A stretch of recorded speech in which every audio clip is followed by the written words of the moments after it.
Hi there Pisces, thank you for joining me for your monthly forecast for August. There are two areas of your situation which really come under the astral spotlight this month. The first is to do with your career and standing in the world. The second is very much to do with relationships. And yet the story of this month begins with you being urged to take your practical organisation and how you work, live, eat, the type of things that you provide your sustenance with. So anything to do with is going to be very much to the fore. And this is also a chance to get that much more organised in your approach. If you can put the detail and the application into your ambitions, a fine new moon on the 2nd could see you make significant progress around your career or ambitions this month.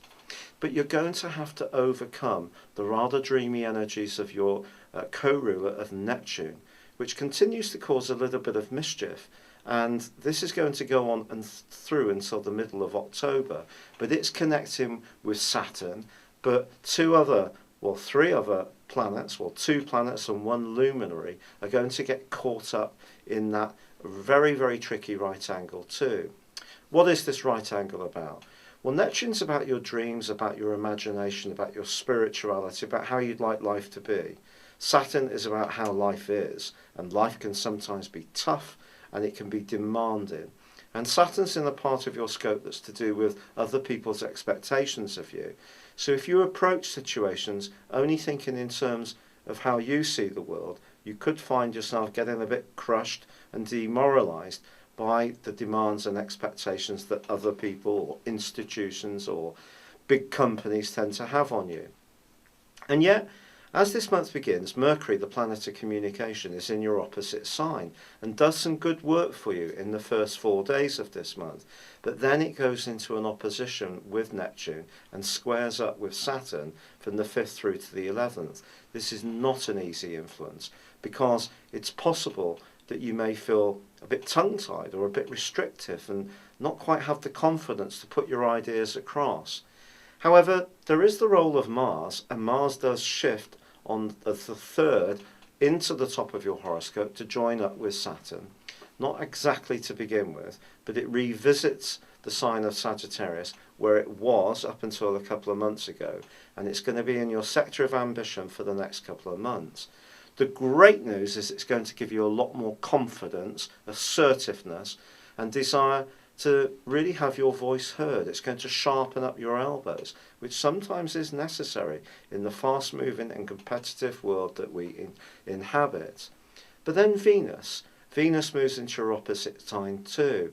Now, ordinarily, this is a delicious location for Venus, and it can bring some magic to you, certainly in terms of relationships, but I think it's going to be a bit later in the month, because here too, at the start of week 3, Venus is zapped by Neptune and Saturn too, and when Venus and Saturn square, it's not nice. It could lead to a situation where there's tensions between you and an authority figure, a boss, someone younger than you, or it could be a bit of a fight for power in a personal relationship. It's not easy stuff, and Neptune all the time is distorting the reality, and therefore your view of all this may not necessarily be how other people view things.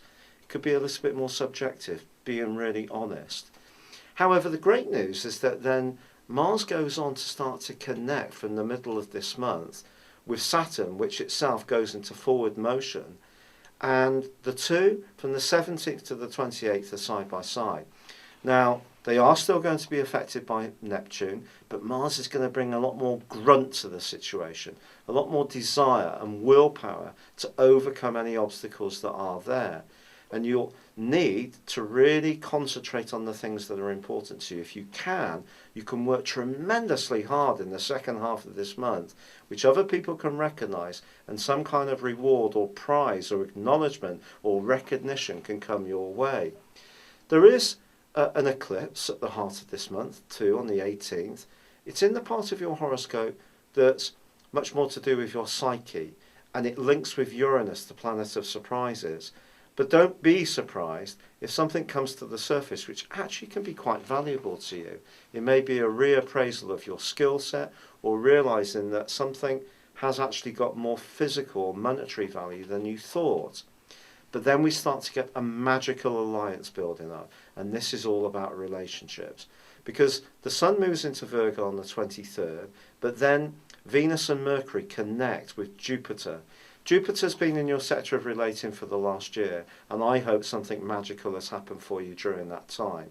If it hasn't yet, it could do under the auspices of this stellium, or gathering of energy, because this is really as good as it gets. And Jupiter is the planet traditionally of good luck. Of course, modern astrology is more about what we do rather than waiting for something good to happen for us. But if you do go out and socialise, you could connect with someone who has an incredible impact on you. Just don't be surprised if this person's a lot older, a lot younger, or potentially you meet them through your work. But just as this month draws to a close, Venus goes wandering and moves into the part of your scope that's very much to do with passion, property, and business. You can use your charm and your personality to good effect around those areas. But Mercury does slam on the brakes on the 30th, goes into a retrograde, which of course will be shown out most of all through the first 3 weeks of September. But it's just a little reminder of the need to communicate, and however good things are, not to get caught up again in the dreamy state that is Neptune. But this month does offer rich possibilities for progress in terms of your work and relationships. You just really need to work at clarity all the way through. It's been a real pleasure being with you. Thank you for joining me. Good luck and goodbye for now.